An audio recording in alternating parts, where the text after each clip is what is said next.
My name's Michael Palachek. We've been having these cafes since August of last year, and we've probably, I think this is number 16.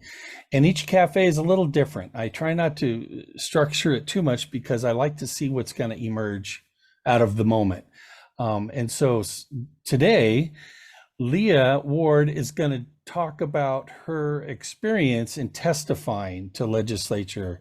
And so I'll just let her get started. And as we're going about this, make sure that you're muted unless you're talking and take notes, because if we have time, what I'd like to do is after her conversation, and if you have any questions, then we could do a little breakout, have some breakout rooms, and we could have some more focused conversation and discussion on how you're thinking about this with one another, and then we'll come back together and share what we found and add that to the board or however else we're going to collect some data. Okay, great to meet everyone. My name's Leah Ward. I'm a palliative care geriatric nurse practitioner in Connecticut. I'm especially passionate about anything end of life because I have a board certification in hospice and palliative care. But I'm also working on a doctorate at Western Connecticut State University. I'm in their first DNP cohort. They just started the program. And as you know, a lot of classes are related back to basic concepts of things like legislation, health policy, advocacy, ethics, all of those concepts, quality improvement, we pull into each class that we take. So that's how, I started to become interested in health policy is, I was taking a health policy course last year. And at the root of every problem that we have, every epidemic, always have to look back and see what health policy was in place that allowed that to happen, or was there a lack of a health policy in place that allowed that to happen? Everything in some way relates back to health policy. So, once I realized that and how much it affects everything we do every day and the causes that we're very passionate about, that's how I became interested. It's back to health policy. So, once I realized that and how much it affects everything we do every day and the causes that we're very passionate about, that's how I became interested.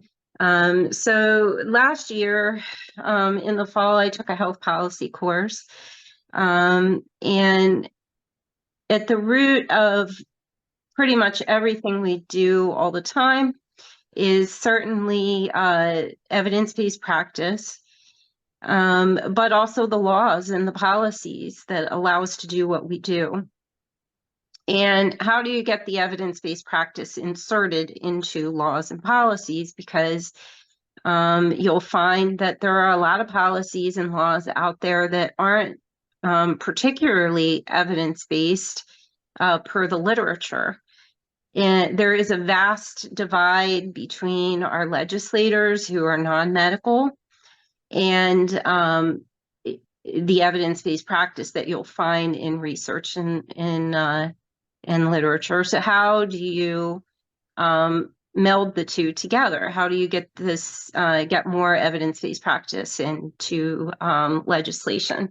So they encourage for us to do work with legislature to be more involved, and we can get clinical hours for doing that, which is great. So two things happened around the last year. One, I got an email from the Connecticut Nurses Association, who I am a member of, and I highly recommend that you be a member of the Nurses Association for your state, which is part of American Nurses Association. So you actually get two memberships out of it, one for ANA and then one for the Nurses Association in your state when you pay for that. And they track the legislation that's going on in the state closely. They send out updates. They do webinars and on what's going on in the legislation. They'll let you know if they need you to send out letters. sometimes they'll ask for people to testify. They all have government relations committees.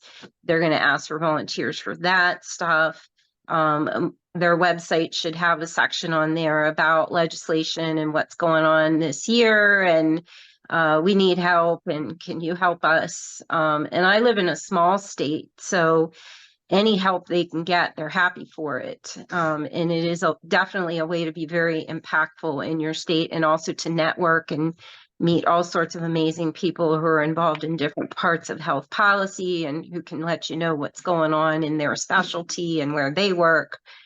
So at any rate, I belonged to them, and I got an email that they had a nurses' day at the Capitol going on.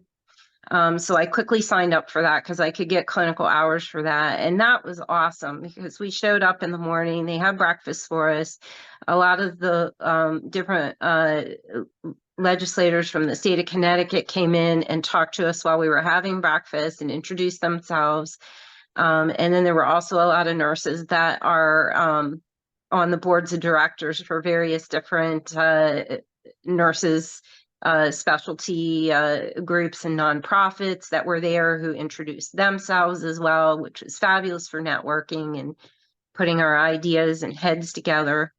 And then after that, we disseminated, we just split off, and the officers for CNA helped us to find and speak with our legislators, but we were also able to speak with other legislators that were on the Public Health Committee.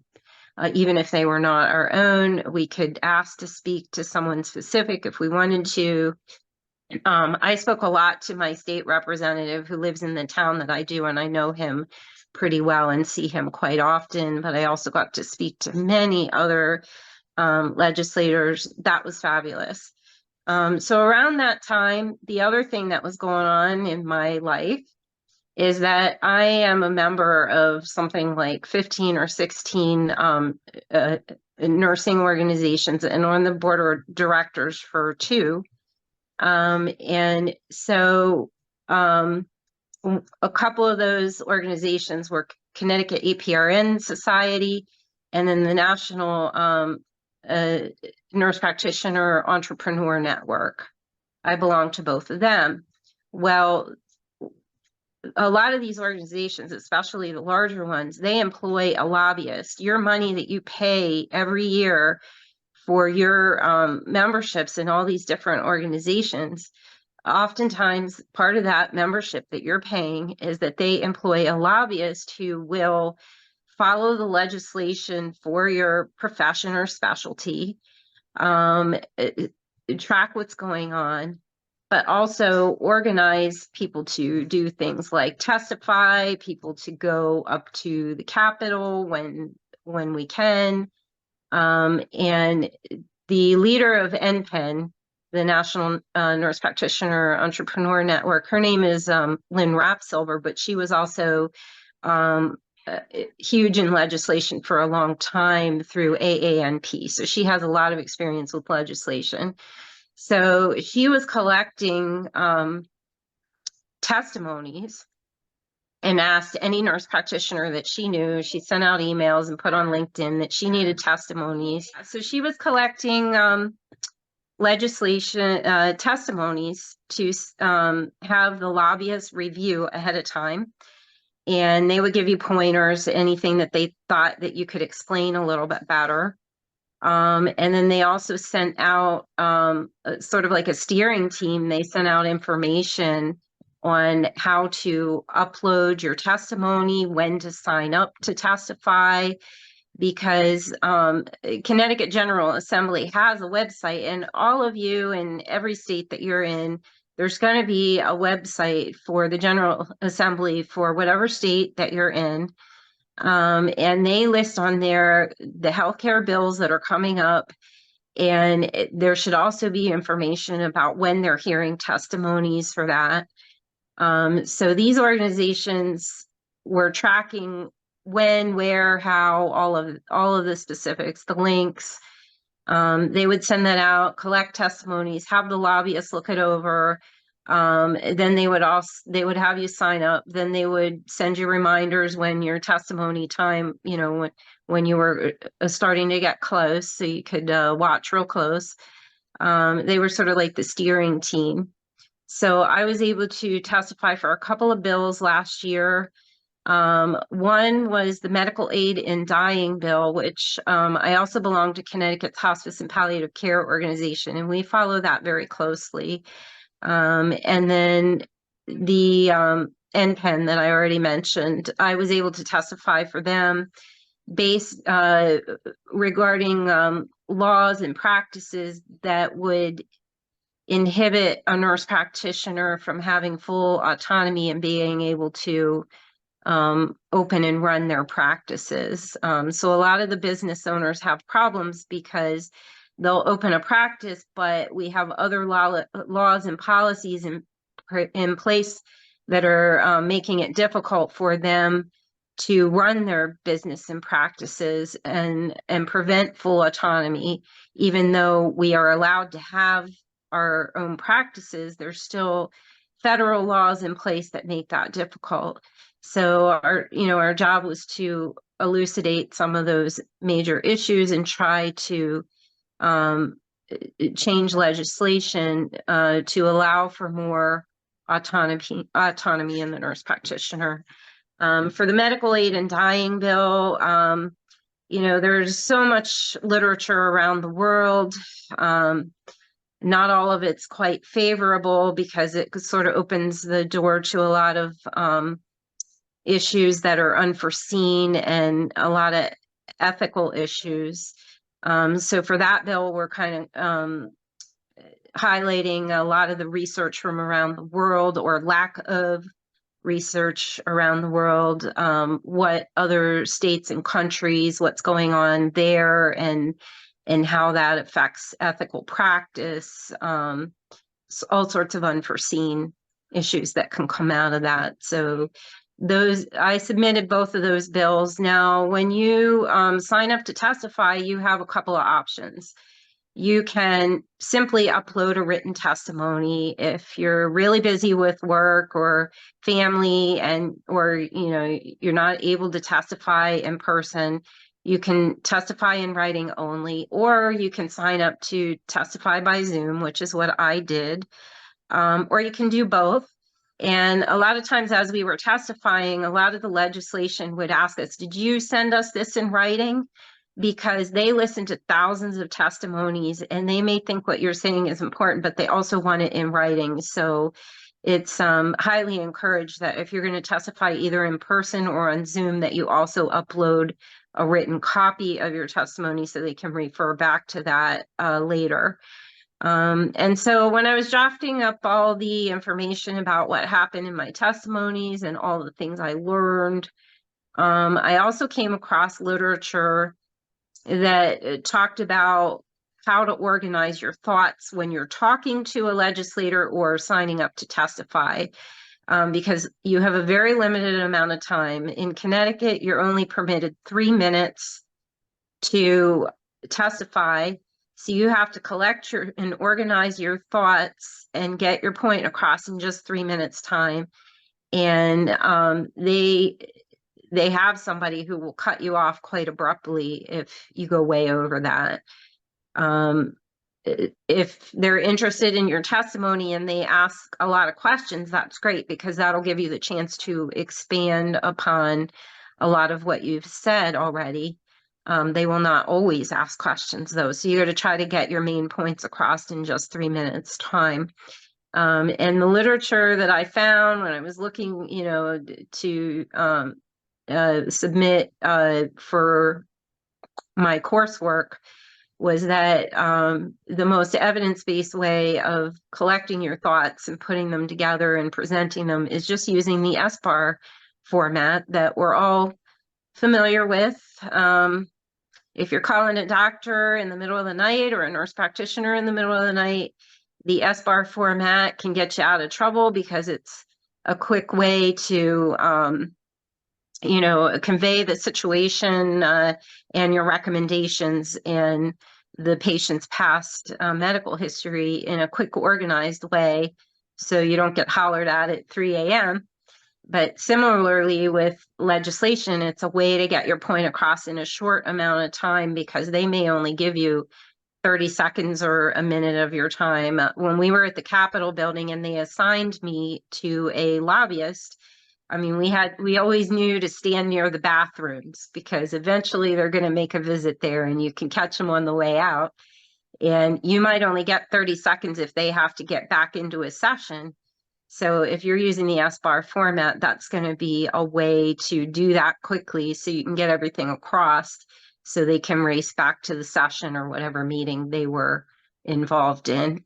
And for those of you who don't remember what SBAR is, actually some of the literature recommends using ISBAR. I is identify, stating who you are and of whom you speak. S is situation. Just briefly describe what's happening with or concerning, or your concern regarding a patient or an epidemic or some other problem.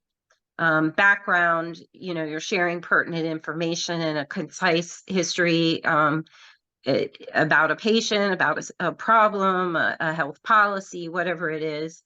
Assessment is giving your expert professional assessment of what is occurring. And then R is just recommendation and request. You're recommending a course of action, you're requesting their support for that.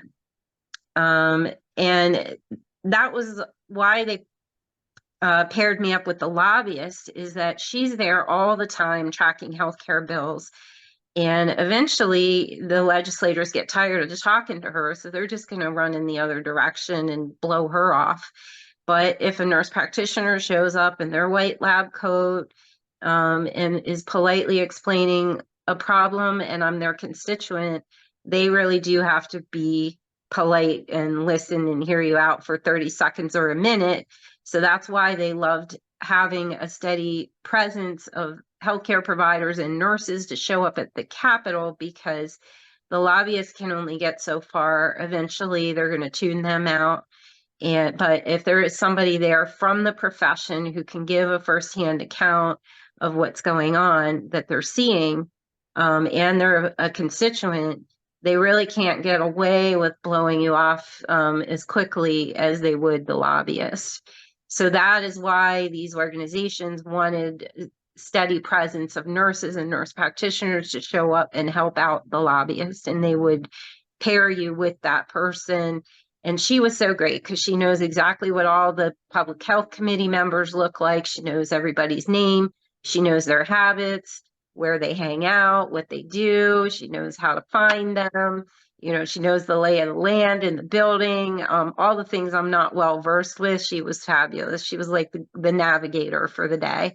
And all I had to do was talk to them about the issues that really matter in policy to my profession and that would help my profession and specific concerns and ethics in my experiences.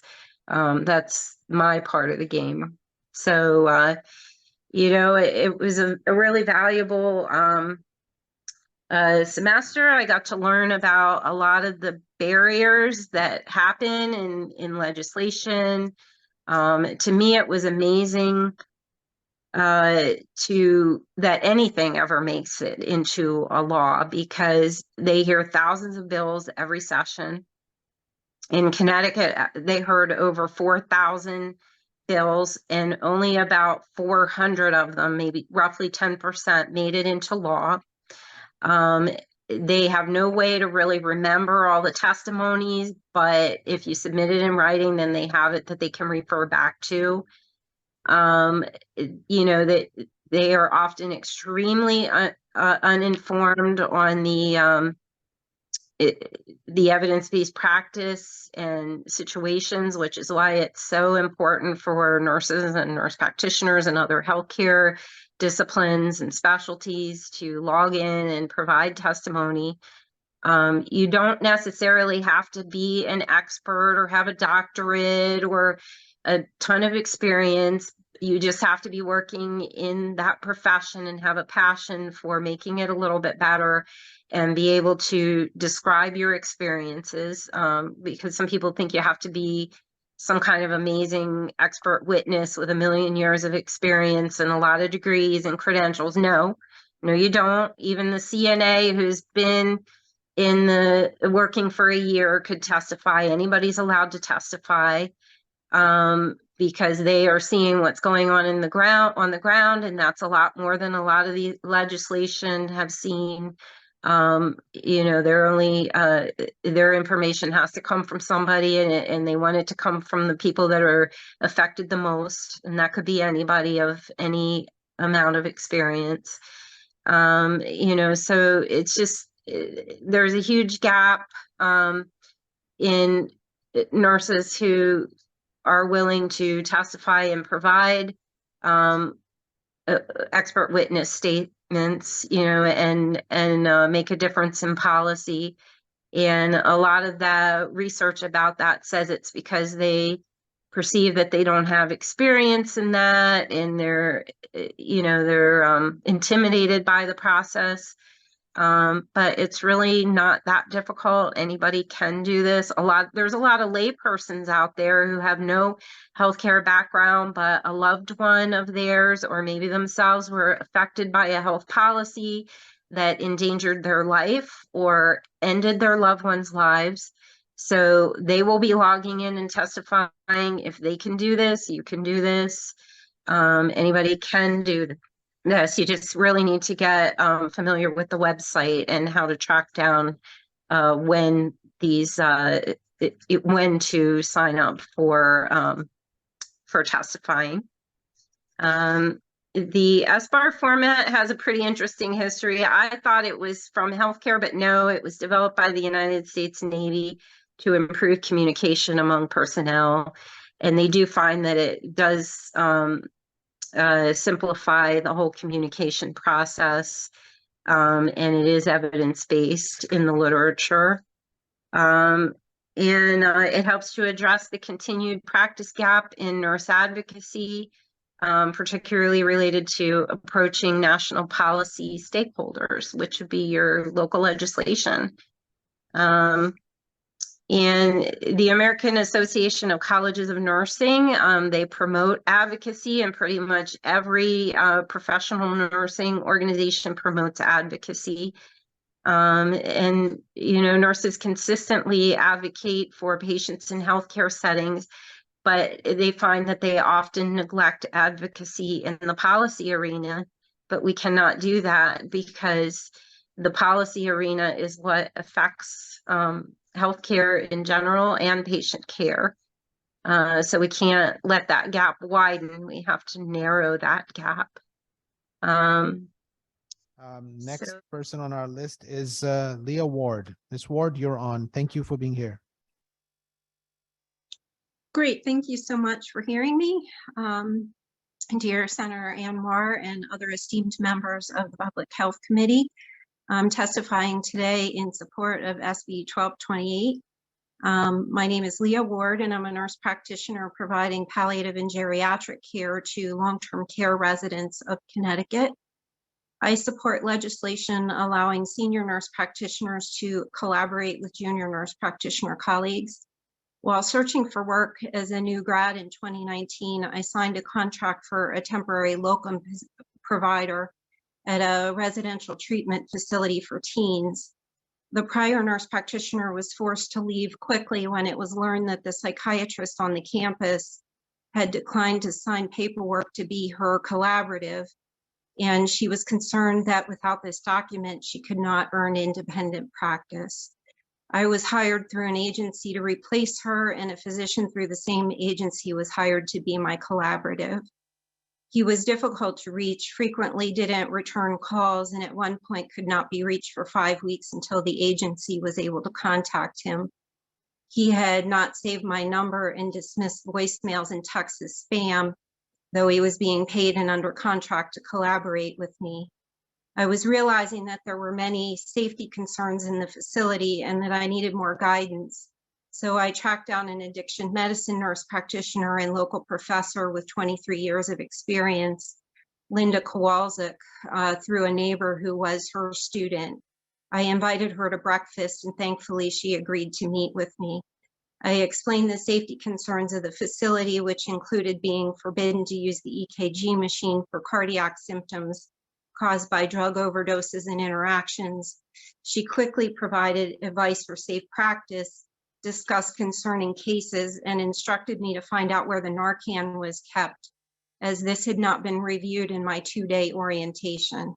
I discovered that the facility, though treating addictions, had no Narcan on the premises, and that the psychiatric team had forbidden keeping it on campus due to fears of being inspected on the appropriate training for its use by DCF. Eventually, at my urging, they did correct this, but continued to forbid the use of the EKG machine for the same reasons. Linda was very important to my survival in those 7 months. After entering the specialty of palliative care, all interactions with my collaborative physician were brief and lacking the depth of evidence-based practice for the specialty that was needed. For that, I had to reach out to APRN colleagues. While I'm certain that collaborative physician relationships can work if both parties are dedicated, I was not fortunate enough to find that level of dedication, and therefore am more apt to trust my APRN colleagues who take the time to teach, mentor, and express compassion for someone who is learning the profession. One such— Excuse me, Ms. Ward, but your time is up. Thank you. Kim and I were able to identify some important themes that are problematic in testifying as well, so that we can add. That'll be good. Yeah, why don't you keep it brief? We have 15 minutes. I don't want to keep people longer than that. Just mention what you brought up and take some notes, and then transfer those back to the board. They may not fit in the format that the board is now, so it may take a little creativity on where it does fit. And if there is a concept there now that already addresses it, maybe we could start a Google Doc on that and expand that out into a chapter or a broader thought. And if you have trouble with that or you're not sure how to do that, let me know, and I could walk you through the process of that. Why don't you share that? Whoever was in your group, Leah, if you want to do that, or if somebody else does. Sure. So Kim and I had some fascinating dialogue. One of the themes that came up, and this was an issue with me as well, is that a lot of the public health committees, they utilize senators, state representatives, and congressmen that have healthcare backgrounds.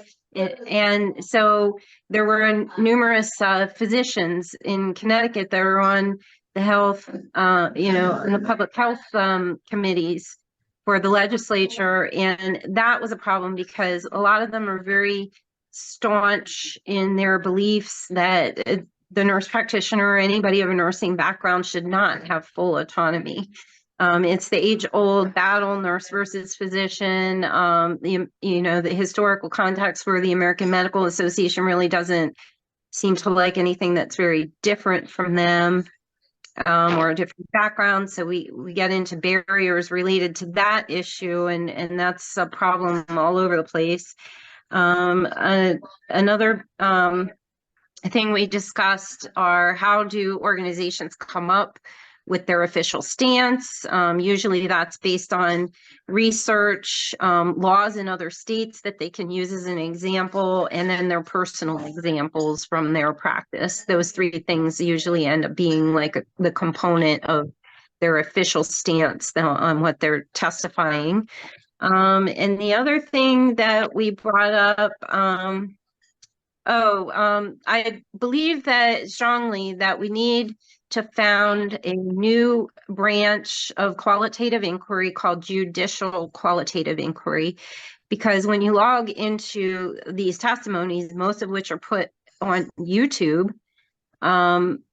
you will find people of all walks of life who are experts in all different fields who are testifying a different viewpoint on this law or policy, based on, their perspectives in their specialty, or maybe they're the family member of a patient.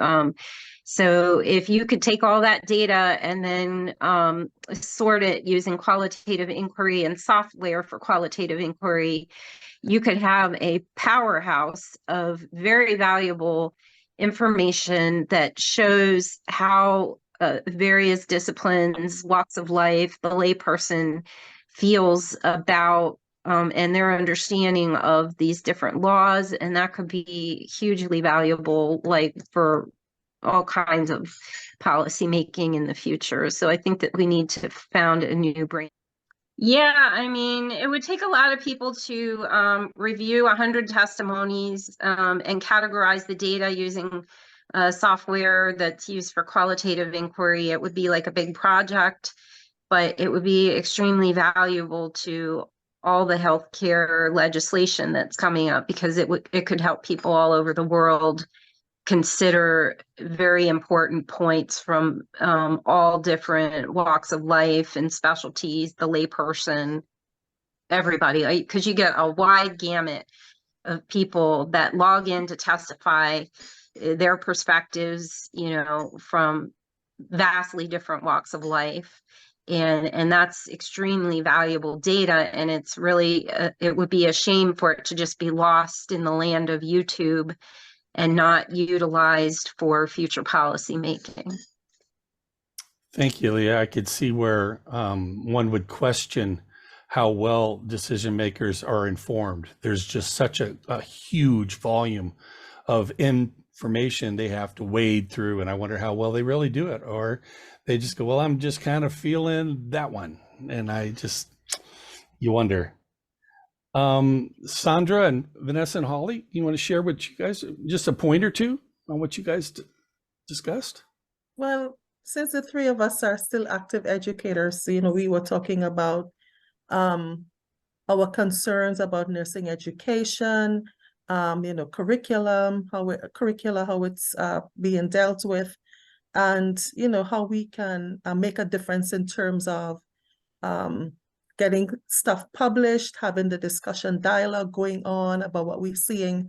And we talked about, you know, the fact that some of the journals where we can disseminate some of this information to reach policy, you know, a lot of the education journals in particular, you know, they only accepting for the most part research articles, you know, and it really doesn't address theory or some of the things that are pertinent to nursing and nursing education and practice. And so, you know, these are some of the areas that we can try to influence those policy changes, maybe writing a letter to the editor. We were talking about a particular journal that we could, you know, target for the editor to write a letter and things like that.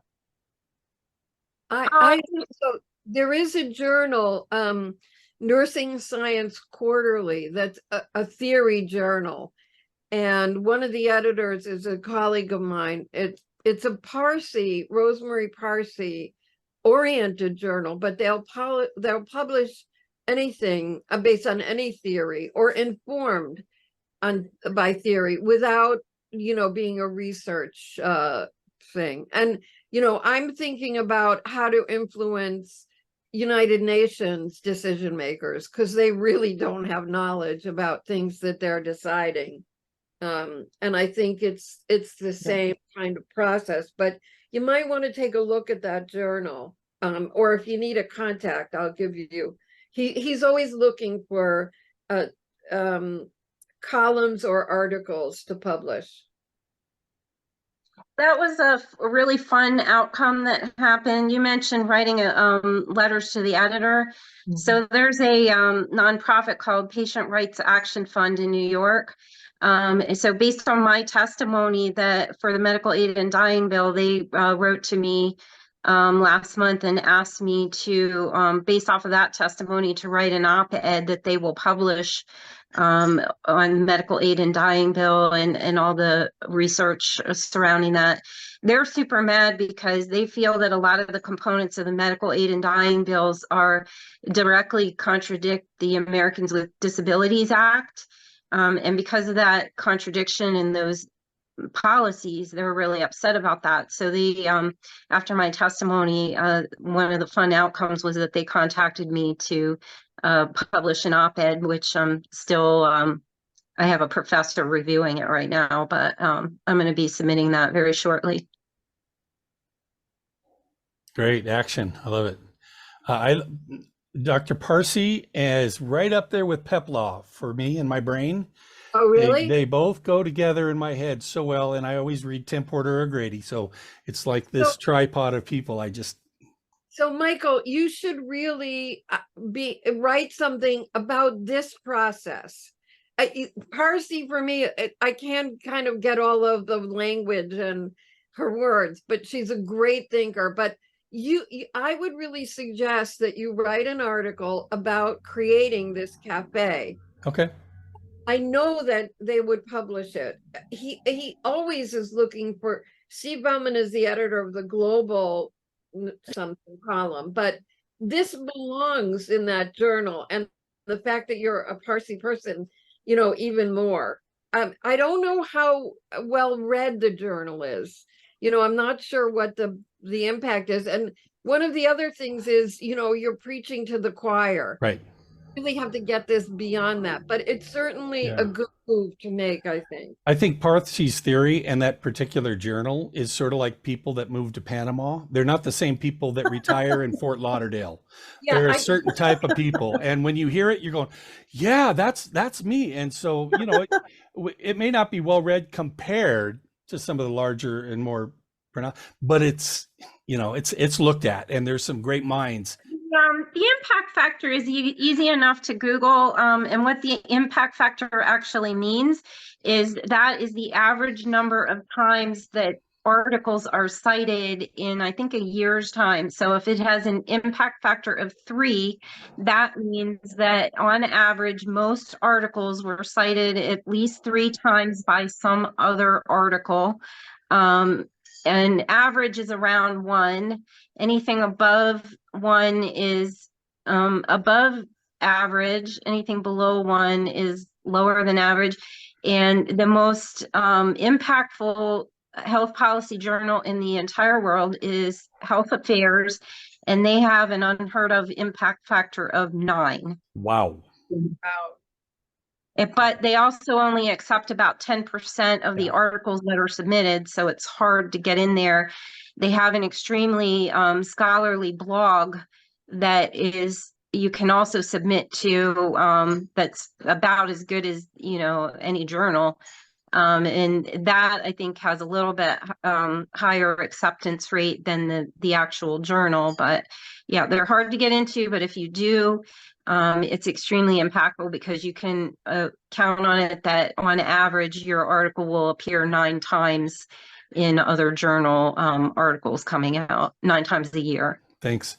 Grace and Ruthie, you want to share what we talked about? I don't really have much to say except that we were frustrated about the process of how it is difficult to even get in to testify. Yeah, and I brought up just like the plethora of barriers to entry to getting in to testify, to getting involved and active at even a higher level, talking about how many nurses that don't have a higher level degree have a barrier to entry for a higher level of activity, and even getting into an APN role. Once you get there, there's so many limitations that we discussed before. And so I think that's not necessarily a barrier to entry, but a resistance to entry for some bachelor's prepared nurses who want to do a little bit more. And we also discussed for those, that small percentage of nurses who do get up to that higher level, bringing back and tying it in more with our professors' perspectives. Those nurses really need to turn around and become mentors too. So we don't have to reinvent the wheel every time somebody finally gets their in as well. That's a great point. We're about out of time here. If you all think of someone who might want to present on a topic, now we've had a state legislator, we've had a psychiatrist who's very engaged in community policy making and a powerful supporter of nurses in policy. And now today we talked about testimony. It'd be great to hear from a lobbyist who's not a nurse, to hear about their perspective, because I think we may not understand or know what a lobbyist really does, and it might be good to kind of get their take on it and get some insight into how they approach what they do, because we may not have a great view of the lobbyist. And maybe because we don't understand them. And so it would be good to understand it, would be good to develop relationship with lobbyists, because that's all they do is influence people. So be a great place to do that. And I could email the lobbyists that I worked with this spring. They probably would. okay, One of them would probably agree to perfect. that. You cannot get them when they're in session because they're working super long hours, but in other times of the year, they'd probably be amenable. And right now they're not in session. They're only in session in the spring months and, like January to May kind of thing. But right now would be a good time to email them. So I'll do that. That'd be great. Any closing remarks? One thing real quick, Leah, as you're talking about the APRN role, I got a letter from the ANA recently talking about the American Medical Association, and they're trying to get APRNs under their control as opposed to the boards of nursing. And so they were writing for us to be aware of that and start, lobbying and doing something about that, because there again, they want to keep controlling nursing practice. So that's another thing that's happening right now. Yeah, I mean, you have to keep the history and the research in mind with that kind of stuff, because the reason why we have autonomous practice is because the research overwhelmingly showed our patients doing well, and that we're able to branch out into very underserved places and areas where you're not going to get a physician, that can't afford a physician. That's what the research shows overwhelmingly. We are who we are, and we do what we do because of the overwhelming research that shows great outcomes, and that we can reach out of the way underserved areas that are not traditionally reached. All right. Well, it's been great. I'm energized. Make sure that you go to the board, and if you're having trouble with the board, I'll stay on with you, Leah, and walk you through some of the stuff. And if anybody else wants to stay on, I'll walk through again. So y'all have a great day. And once again, thank you so much for joining.